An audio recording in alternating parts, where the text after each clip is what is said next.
Yeah, they squabbling out here now. Yeah.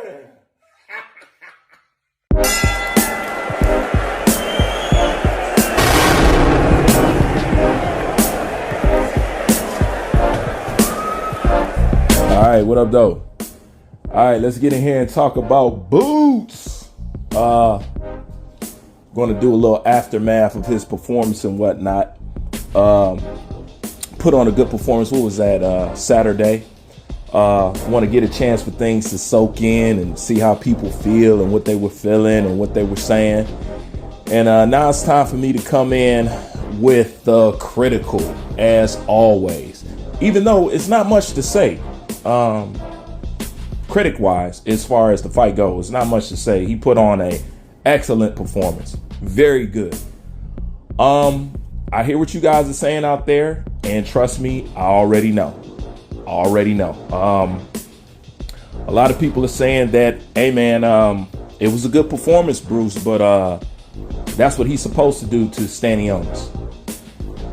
And you are correct. That's what I've been saying the entire time. That's why I've been asking people what kind of performance are they expecting out of Boots, because Boots losing wasn't really a factor in nobody's mind. Everybody was talking about the fashion in which he needs to win, and he delivered. That's the most important thing. He delivered. Now, are there things to say? Well, first, let's get to the pound for pound conversation. Jaron Ennis being mentioned in the lights to be on the pound for pound list.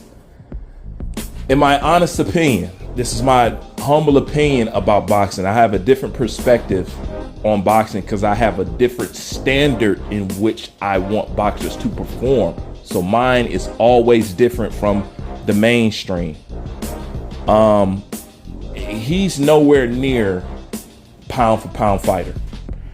And that's not to take nothing away from his skill. I'm not saying that because of skill. I'm saying because he hasn't done anything that makes you put him up under the lens of considering him a pound for pound fighter, to be honest. Okay? Now, although he had a great performance, still the same problem. Boots get hit too much. Boots shouldn't have got hit at all. But the shots that he got hit with, had it been somebody else on a different night, like I said, and I stick by this and I stand by this, Boots got a nasty knockout coming to him on the horizon. Okay? Trust me when I tell you. This is also why, and this is something that I realized a few days ago, this is also why he fights the people that he fights. Pay close attention to the people that Boots fight. You want to know what they'll never do with Boots? They'll never put Boots in there with somebody who he's equally yoked against and that can punch. You notice that? Jaron and his team avoid punchers, and you see why. Yeah, that's his biggest thing. Jaron will almost never fight a puncher or somebody with some decent power because he gets hit too much. He can have more skills than them, but the mistakes that he made, and if they catch Boots, and you can catch Boots clean. I'm talking about clean. That's why I say he got a knockout on the horizon. You can see it.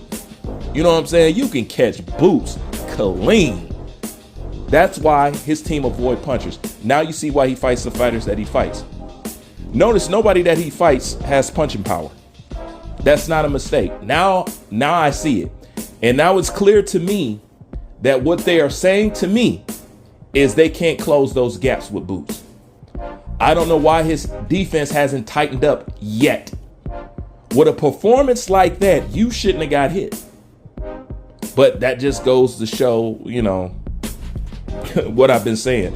And a lot of people talk about the showboating. I don't like showboating. Okay? And I'm going to tell you why I don't like showboating. Showboating tells me two things about the boxing matchup.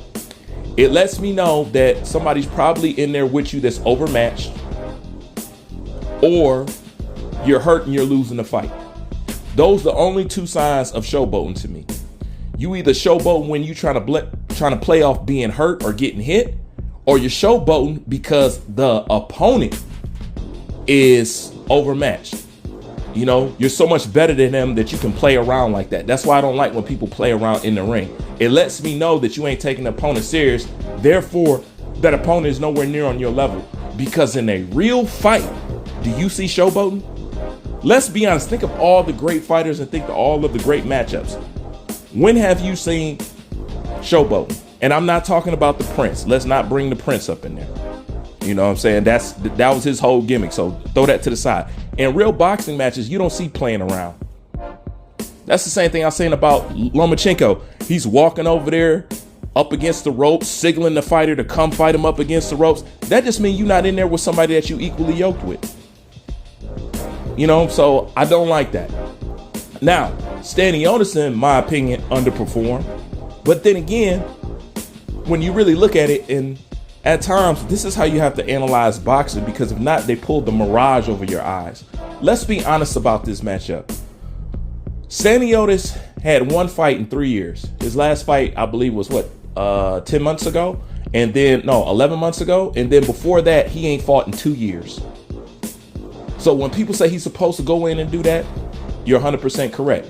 But the problem is, Boots is cleaning up the whole Karen debacle, which he just did. You know what I'm saying? He cleaned it up, you know?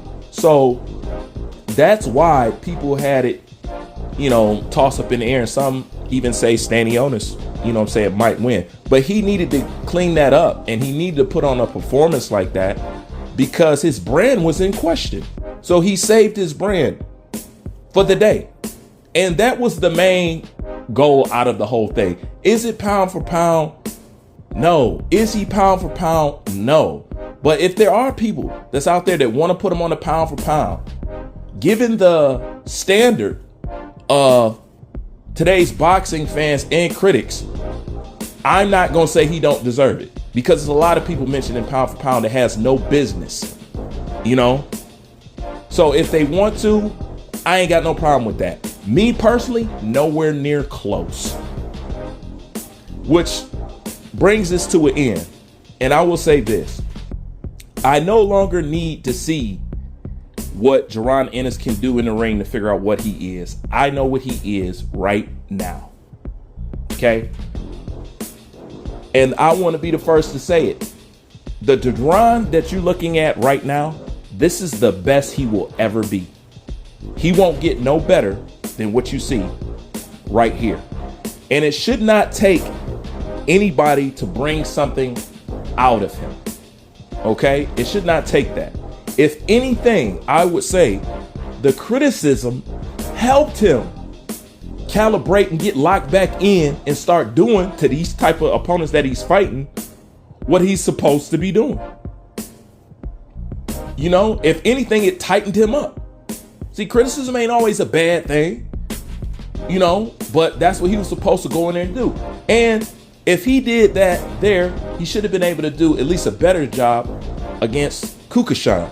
But once you start soaking up all those compliments and all that, yeah, you're going to lose some of that spark. The criticism helped Boots, if you ask me. Why everybody talk about, what are you talking about, Boots? As you see, the criticism played in his favor. Because if he hasn't had the criticism for the Kukashan fight, he wouldn't have put on that type of performance that he just did. Let's be honest. But the truth of the matter is, Stanionis was a man already out the game. When I listened to his interviews, he was already talking about quitting boxing. You know what I'm saying? Before then. So, and being that Boots went in there and just set a pace that he couldn't keep up with. The fact that he only fought one time in 3 years and been off for 2 years, you know, he not going to be the same, you know what I'm saying? Nowhere near close to it, you know? And plus his mind has already, the thought of walking away from boxing has already entered the mind. Once that starts entering their mind at this sport, you're pretty close to hanging it up because you got to have hunger for it. But nonetheless, good performance. Pound for pound, no. Is this an opponent you could really hang your hat on? Truthfully, no. And by the looks of it, he's going to have one of the most easiest roads to undisputed. So even then, let's say he was to get undisputed. I still wouldn't give him that much credit. Because to be totally honest, the division is soft. It's soft. You know? But what he did was he silenced the people that was talking about him a little bit for the moment. And that was the main goal to me of watching the fight and tuning into the fight. And he delivered. So